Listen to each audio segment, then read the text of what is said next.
Bonjour et bienvenue sur Radio Cesseur pour cette édition spéciale. Nous sommes le vendredi 20 juin 2025, épisode 329. Je suis Marc-Frédéric Gomez et j'espère que vous allez bien. Au programme aujourd'hui, une compilation de 16 milliards d'identifiants, une fausse alerte médiatique. Bien entendu, je vais un peu développer cet épisode, mais je vais vous dire que J'ai lu ça ce matin, j'étais désespéré. C'est pour ça que j'en ai fait une édition spéciale. J'avais pas prévu d'enregistrer à cette heure-ci, mais bon. Une rumeur a secoué la sphère cybersécurité ces dernières heures. Celle d'une prétendue méga fuite de 16 milliards d'identifiants. Certains médias l'ont relayé l'information comme une découverte alarmante évoquant une compromission massive et récente. Je dirais même mieux, tous les cyberconsufflants ont vraiment bien fait leur job. Alerte générale 24 heures sur 24. Bon, la réalité, parce que évidemment tous vos chefs vont venir vous voir, il ne s'agit ni d'une nouvelle fuite, ni même d'une compromission récente. Le fichier en question est une compilation, donc c'est un agrégat de données d'identification issues de fuites connues, d'attaques par infostealer et de credential stuffing. Ces informations circulent pour certains depuis des années dans les canaux cybercriminels, aussi bien aussi sur des réseaux comme Telegram, Passbean ou Discord.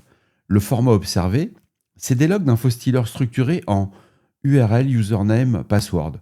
C'est typique des malwares et des infostealers, des voleurs d'informations. Ces logiciels malveillants, de plus en plus répandus, ciblent Windows et macOS, vidant les navigateurs et applications locales de leurs identifiants. Les logs ainsi constitués sont ensuite exfiltrés et revendus ou partagés gratuitement. La base repérée, brièvement exposée, est analysée par Cybernews, n'est qu'un repackaging de ces archives. Aucun site web majeur n'a été récemment compromis pour produire ce fichier. Je la refais, je vous la répète. Aucun site web majeur n'a été récemment compromis pour produire ce fichier. Contrairement à ce qu'on a pu entendre. Alors, ça fait mal. Mais c'est pas grave. Un jour, il faut que je fasse de la cyberinfluence. Parce que les mecs, ils ont 50, 60, 100 000 followers. Ouais, bon. Pour donner un ordre de grandeur, une archive de seulement 1,2 gigaoctet peut contenir plus de 64 000 identifiants. Multipliés par des dizaines de milliers d'archives, on atteint très vite des chiffres impressionnants, sans que cela reflète une attaque inédite. Ce phénomène rappelle d'ailleurs d'autres compilations, comme RockU 2024. Il y avait 9 milliards d'informations à l'intérieur.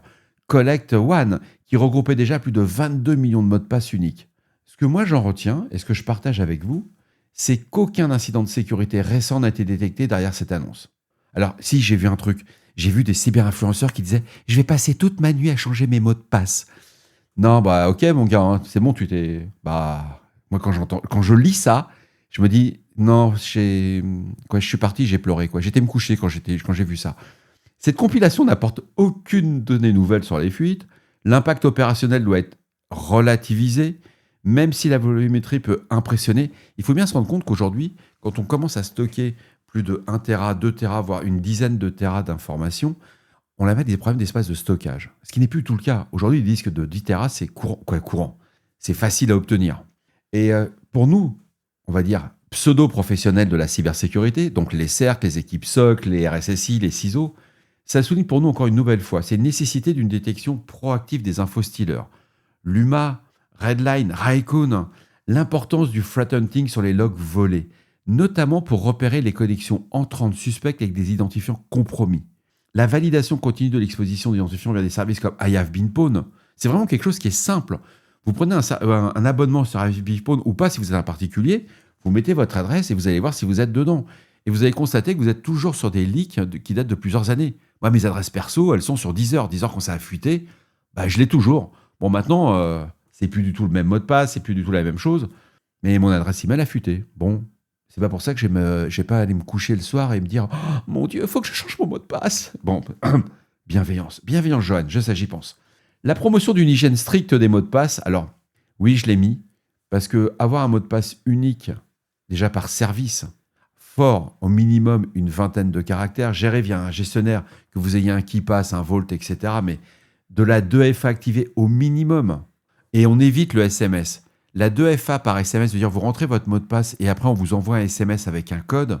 C'est mieux que juste un mot de passe, mais c'est pas top quoi. Le mieux c'est quand même d'avoir un mécanisme de 2FA robuste. Alors ma conclusion ou la conclusion de Radio Cesseur, Premièrement, on arrête, il n'y a pas de panique. Hein. On ne fait pas du buzz, on ne relaie pas... Quand je vois le nombre de posts sur LinkedIn qui sont sortis ce matin, ils ont craqué les mecs. C'est juste, je vois cette info, je la répète, mais je n'ai pas été la qualifier. C'est ce qui fait vraiment la différence entre quelqu'un qui fait de la réponse à incident et un consultant, quoi. Voilà, ça s'arrête là, quoi. Donc, c'est pas une nouvelle brèche, c'est juste un nouvel agrégat qui est à disposition. Ça fait du buzz parce que c'est l'ampleur... Ça va rappeler plutôt l'ampleur de l'écosystème cybercriminel autour des infostealers et de la revente massive de ces fameuses logs identifiant mot de passe. Il nous rappelle aussi que la compromission d'un mot de passe reste aujourd'hui l'une des portes d'entrée les plus fréquentes pour les attaquants. Mais pour aller plus loin, ce que je vous propose sur Radio C-Sort, c'est de proposer prochainement un épisode dédié sur les infostealers. Alors, la vente des logs d'identifiants, c'est très compliqué parce que c'est pas des entreprises commerciales ou des gens comme vous et moi, en dehors si vous ne travaillez pas pour les forces de l'ordre, que vous ne soyez pas gendarme ou que vous ne soyez pas policier ou que vous soyez dans les services de l'État, on a très peu de retours d'expérience réellement sur cette fameuse revente. Nous, ce qu'on peut constater à notre niveau, c'est un leak va être proposé, il va avoir une mise en vente. Par contre, derrière, où va l'argent, comment c'est fait, etc., c'est pas nous, des gens du privé, qui vont pouvoir le savoir. Les pseudo, comment dirais-je, investigateurs, non, ce sont des forces de l'ordre, les gars. Faut lâcher l'affaire. Le reste, c'est du bullshit.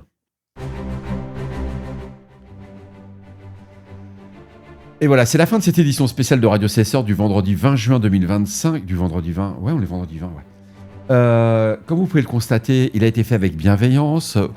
Non, j'espère qu'il va vous apporter quand même des informations claires et utiles, vous permettre de répondre à vos chefs à plumes. Maintenant, si vous êtes expert cyber, vous pouvez dire que c'est la fin du monde, hein. C'est le moment de refaire aussi un appel d'offres si vos cyberconsultants sont venus vous voir en vous disant oh, « Mon Dieu, vous êtes sur Google et il faut changer tous les mots de passe. » Bon, sur Facebook, on est un peu... J'ai souri. N'oubliez pas, si vous avez des retours ou des sujets que vous aimeriez voir traités, faites-le moi savoir. Laissez-moi un message sur le répondeur de Radio C-Sort au 07 68 72 20 09. On se retrouve quand même tout à l'heure pour un vrai épisode d'actualité, parce qu'il y a quand même de l'actu aujourd'hui. Prenez soin de vous.